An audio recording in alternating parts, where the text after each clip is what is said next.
this momentous event. We know that it involves multitudes of worshippers and faithfuls in their millions, and we have yet again delivered safety to all who turned up for prayers today. However, it could have been a disaster if it was not for the vigilance of the security services. This morning at around 8:30, our counter-terrorism units intercepted a suicide bomber who was riding on a motorcycle. We intercepted her 600 meters from the Munyonyo Basilica, and that was the ultimate target. If she had managed to infiltrate through, I think we would be talking about a different story now. But we engaged them, and ultimately her explosive she was wearing or carrying in the backpack went off, and the rider also died. The suicide bomber is and by the way, all these preliminary findings and strongly so point to ADF operatives. This lady, the suicide bomber, has been in our custody before in 2023. I think it was October, and we interrogated her because she had links to ADF. She was known as Aisha Katushabe, also known as Biarohanga Sumaya, also known as Kabonesa, in her 20s. Intelligence findings show that her husband called Muzaffar was killed by our counterterrorism forces in 2021. He was among the group who wanted to bomb the funeral and mourners of the late Deputy Inspector General of Police, Paulo Kechi. That time we arrested some suspects and some were killed. We also know that she was a daughter to Abdu Shakur. Abdu Shakur is the suicide bomber who blew himself at the Central Police Station in Kampala in 2021. The other incident was, I think, along Parliamentary Avenue. So these are strong links to ADF, which we knew about. And in relation to today's event, intelligence was aware that the ADF was planning to attack worshippers and pilgrims on this day. In fact, 2 days ago, we arrested a suspect who is in custody right now, and he gave us very useful information. We found him with laptops and several rounds of ammunition, and the interrogations are still taking place. So we had strong links, and our people on the ground today, we are very vigilant and aware, and we congratulate all the security forces today who are in the field, the UPDF, the Uganda Police Force, and the intelligence services, for preventing a catastrophe. We could have been talking about many people dead and injured today, and the entire city would have been in a panic and confusion. So briefly, that's about the event today, but I think the important message is that we have, again, the security forces delivered a successful Martyrs Day celebrations, and thanks to them, nobody has died, nobody is injured.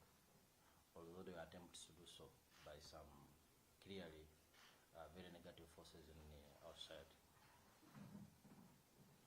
Any questions? Yes. About the rider? Oh, yes. The investigations are still going on, but from what we have gathered, the motorcycle is registered in the names of Musa and Yusuf. We are yet to establish whether the rider was Musa and Yusuf or somebody else, and what links they have or they could have with the terrorist who was riding on the motorcycle. So we will dig deeper into this and we'll definitely find out. Are there more sleeper cells of ADF, and what are you telling the public if this person got so close to the target? We have been saying this already in the past. We live in a very volatile Great Lakes region. We know that Eastern Congo is a hotbed of many violent armed groups, including the Allied Democratic Forces, which has conducted attacks against Ugandans for many years now, most recently in 2021. And we have always been appealing to the general public to be vigilant,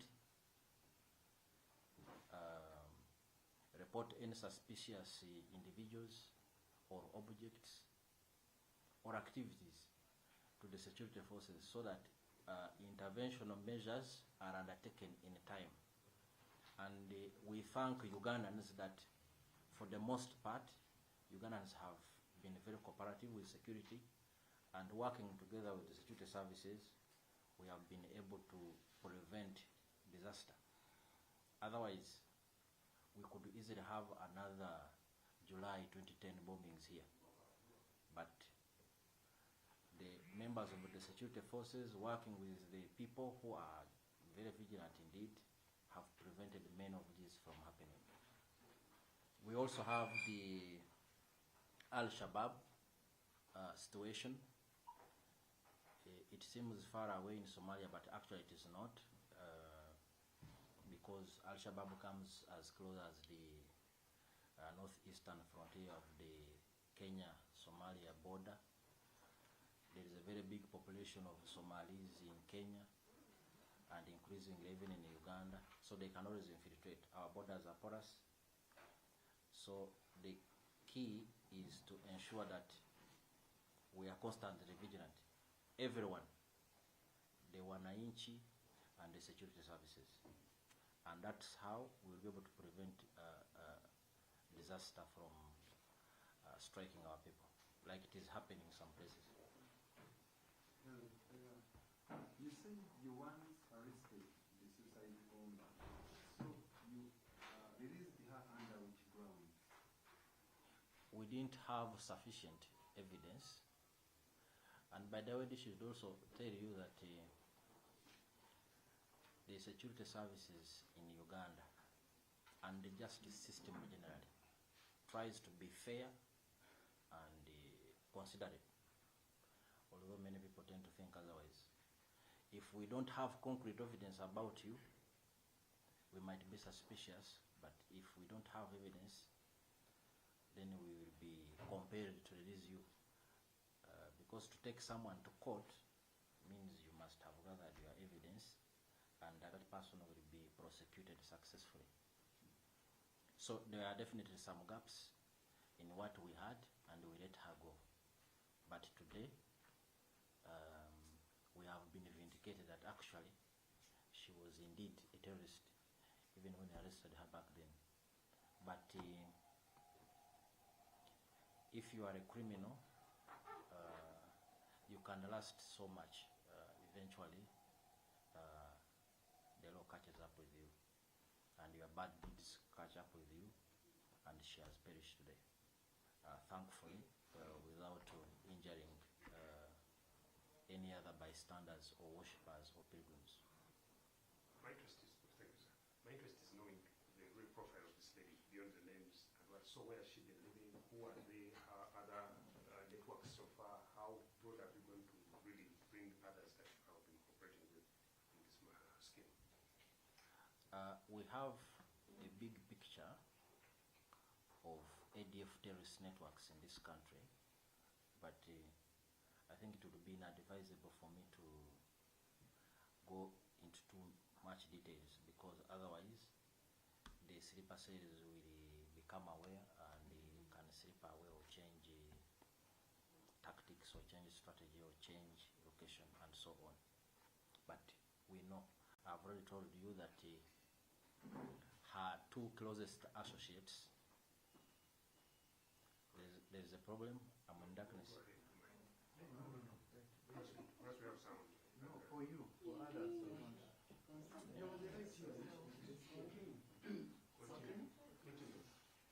So we already know that her two closest associates, her father blew himself up at CPS in, I think it was August 2021 or thereabout,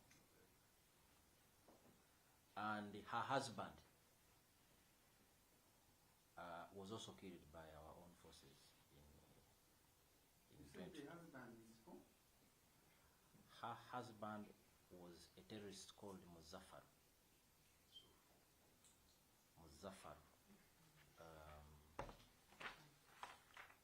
Muzaffaru, just a moment. Muzaffaru, I have one name, Muzaffaru. Her husband was Abdul Shakur, the suicide bomber who detonated himself at CPS. That is the father.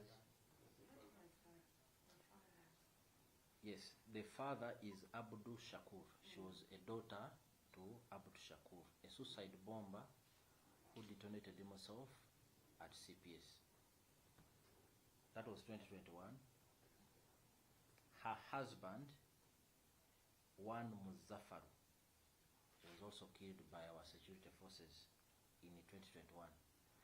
He was part of the group who tried to attack Munas who had converged at the send-off of the late Deputy Inspector General of Police, Lieutenant General Paulo Kechi. So you can see she has very strong links to ADF networks. We know there is a lot more operatives out there. That's why we are calling for enhanced vigilance by members of the public. If they see anything, if they hear anything, if they see objects they don't understand, they should report them to the security services.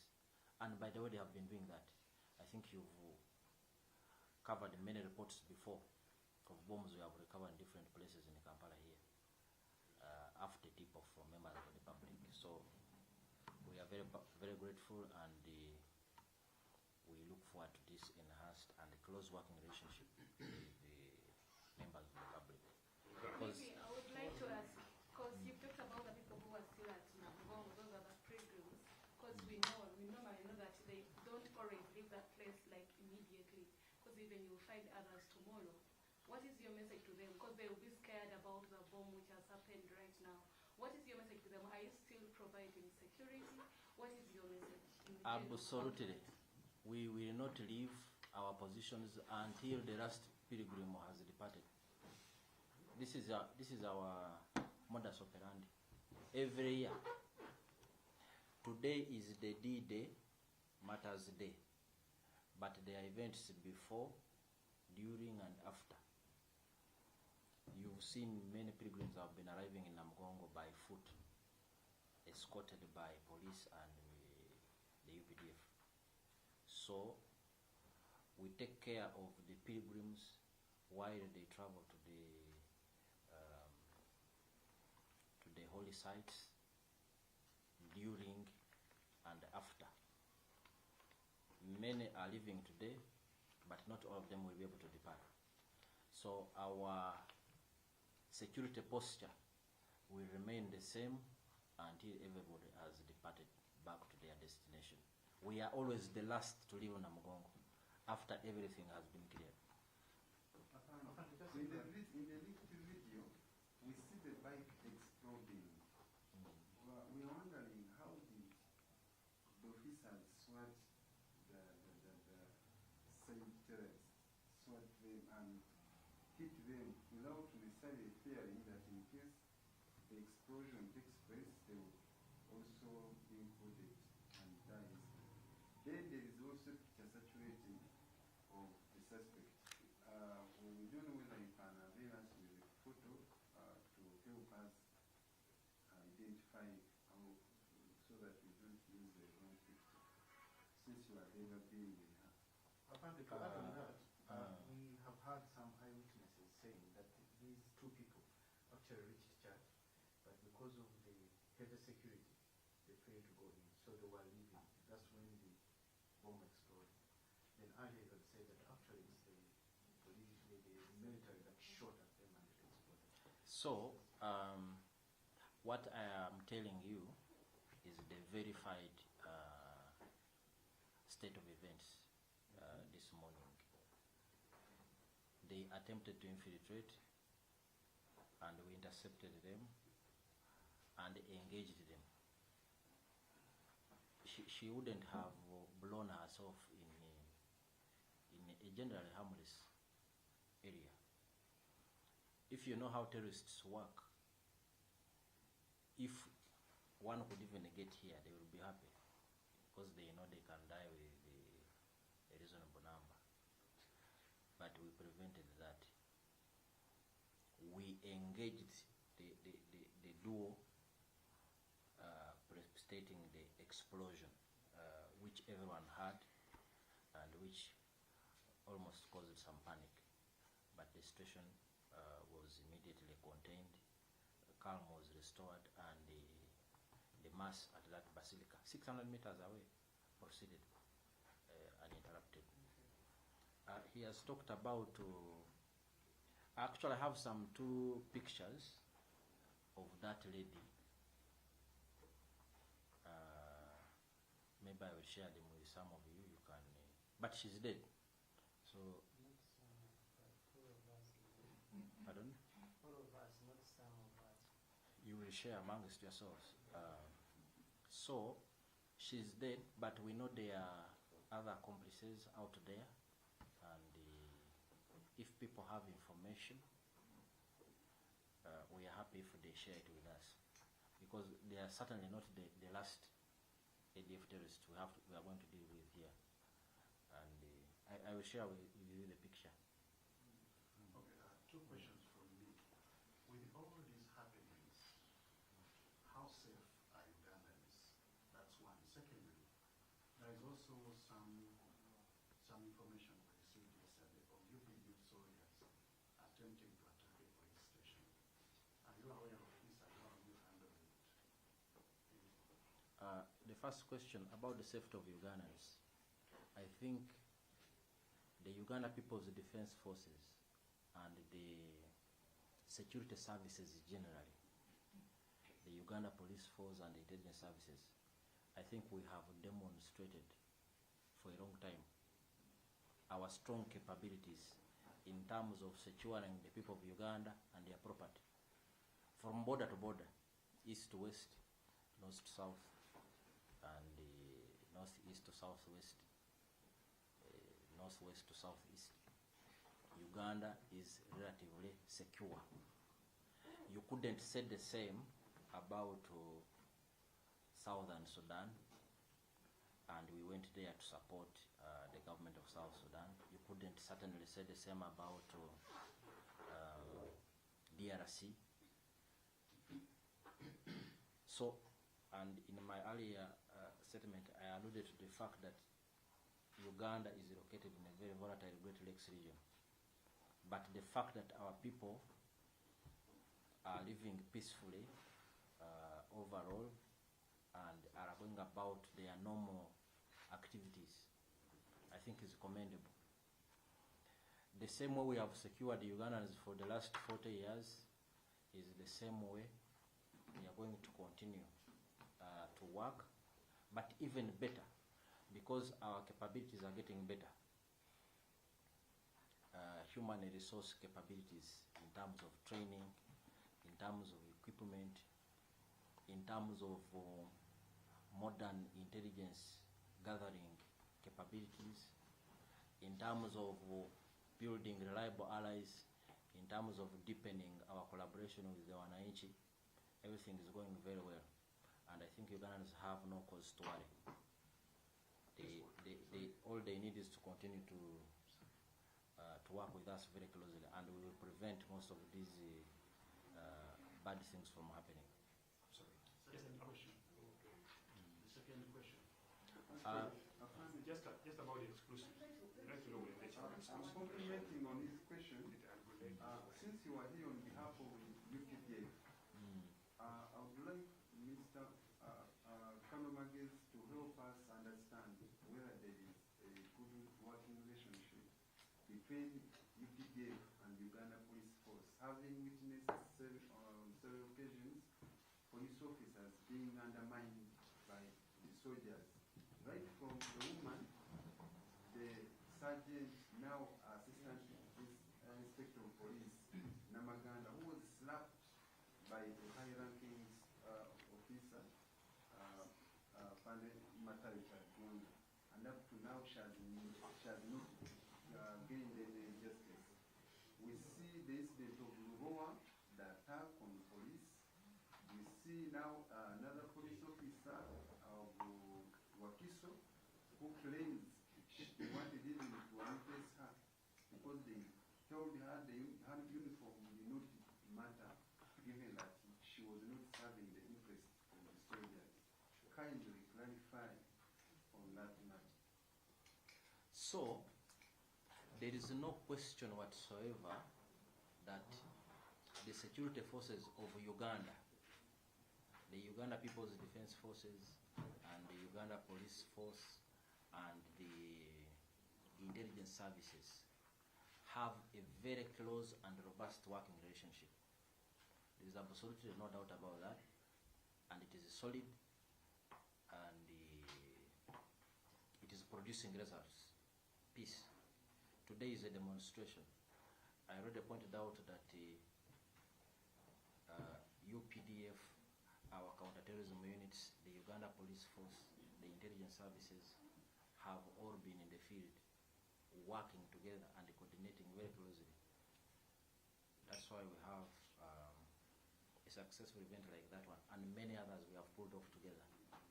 So, at a broader strategic level, our working relationship is solid and intact. For your information, we have an interagency security committee that meets regularly to harmonize issues of security in the country. The interagency security committee is chaired by the Chief of Defense Forces, but it includes the Uganda Police Force, it includes the Uganda Prison Services, it includes the intelligence services, internal security organization, external security organization, even civilian bodies, by the way, like the Uganda Communications Commission, National Identification and Registration Authority, NIRA. We have Financial Intelligence Authority. It is a big body, and we meet and compare notes on a very regular basis. So that's one. The few incidents which have happened are really at a tactical level, where elements of UPDF and elements of police clash in their course of duties. And I think it is not abnormal actually. Even in families, siblings fight. But when they fight, the father or the parents have an obligation to call them together and harmonize their differences.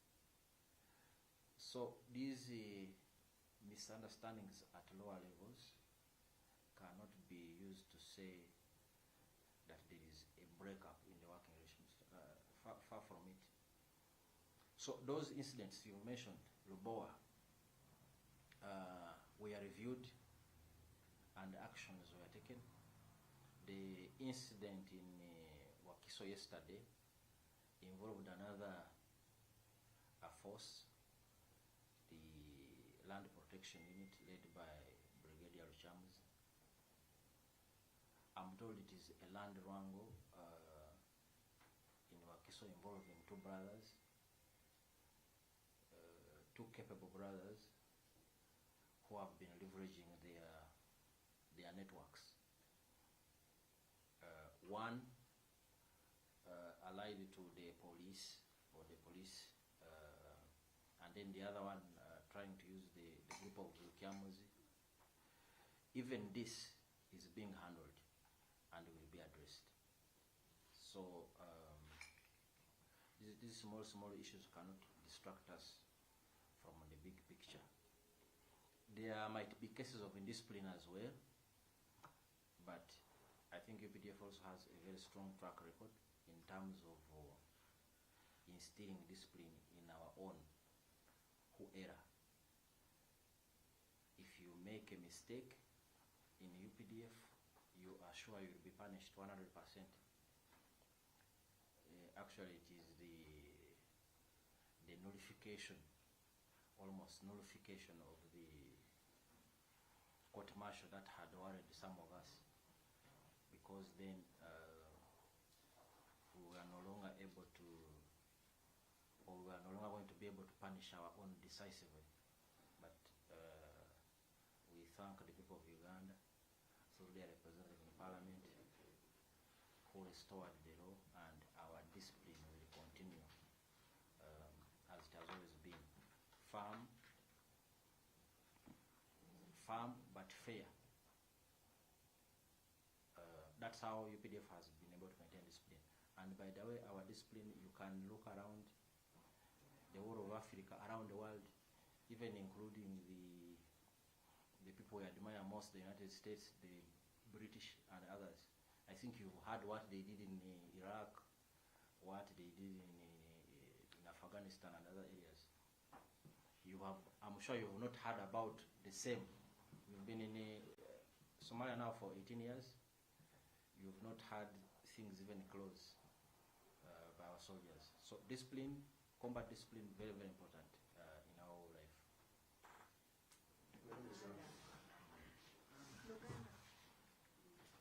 My Uganda is shaky.